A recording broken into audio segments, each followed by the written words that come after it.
My learning manifesto will begin by telling you things in education that I am truly passionate about. Like many teachers, there are many areas that I strive to excel in, so by no means is this list exhaustive or final, but creating lifelong learners, making connections, and using technology are all areas that I exert great effort into as an educator. One of my goals is to develop the want to be a lifelong learner in my students. John Dewey said it best, education is not preparation for life, education is life itself. After everything is said and done, we are responsible for our own learning. By teaching my students how to take ownership of their learning, I'm teaching them to make what they learn stick. I think that if we as teachers use the Universal Design for Learning, or the UDL, students will become lifelong learners. In a survey done by the Pew Research Center in 2016, 73% of adults surveyed considered themselves lifelong learners, and 74% surveyed had participated in at least one activity to advance their knowledge in the last 12 months. By helping students have that want to learn, I think the number of people that would consider themselves lifelong learners would increase. I am fully invested in making connections that last longer than just the 10 months we spend together in the classroom. I want my students to know that I will always be interested in them, their goals, their fears, their failures, and their successes. When I started student teaching, my mentor told me, more important than anything else you do as a teacher are the relationships you build with your students and their families. About my fifth year teaching, I had that class. You know, the one that makes you question why you do this and makes you rethink being a teacher? I went to my mentor for help and advice, and the first thing she asked me was, what connections have you made with them? Since then, I have worked on putting connections first, like the one that she made with me. One way I try to make connections is by sharing my own personal stories with my students.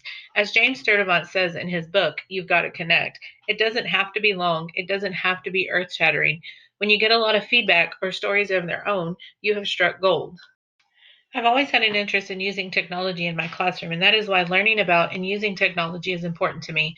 15 years ago, when I first started teaching, technology was using computers to practice typing or run a program off of a CD. We didn't even need Wi-Fi. While I'm not at a one-to-one school yet, I do have access to a plethora of different types of technology. We use iPads and an e-beam daily in my kindergarten classroom. My students are not only familiar with expectations, but I also spend a lot of time teaching them how to use the technology the right way. This year, I wanted my students to create more of their own work using technology, so we added a digital component to our book buddies. Each group of students read a book, and then they create a Flipgrid book review video. Like technology in general, this goal is changing constantly, but it is so important. As David Warlick says, we need technology in every classroom and in every student and teacher's hand because it is the pen and paper of our time, and it is the lens through which we experience much of our world. Technology goals leads me to issues that I feel teachers in education are facing. I think that accessibility of technology to students is one major issue in education. I feel that we have to find a way to make technology more accessible for all students. While we are not one-to-one in my school, I am fortunate to work for a district that recognizes the importance of technology. I know that many districts are not this way, and I feel it is a major issue.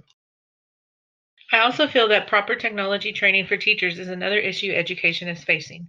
Teachers want to do what they know will help kids, but unfortunately teachers are not feeling confident using the technology, so they just don't. We have to find a way to give them the authentic technology training they need.